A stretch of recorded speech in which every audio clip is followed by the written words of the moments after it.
happy 7th birthday, Charlotte Mia, my daughter. You know how much we love you. Please don't grow up so fast because we're gonna miss the Charlotte Mia in you. Alright, so I do believe words have power. So Charlotte, I declare to you, Jeremiah 29, verse 11, for I know the plans I have for you, declares the Lord. Plans to prosper you and not to harm you. Plans to give you hope and a future.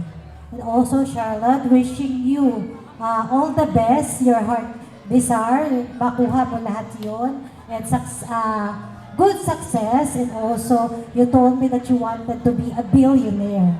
Okay, why not, diba?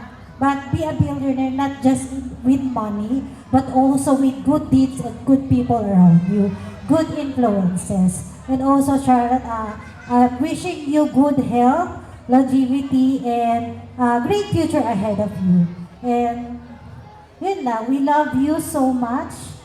And we are so proud of you. You are a very diligent, sweet, loving daughter, no? And always dream. Okay, so nothing is impossible. So, and also put God first above everything else because everything else will follow if you put God first. Okay? We love you. Thanks, Daddy. Mommy, Daddy.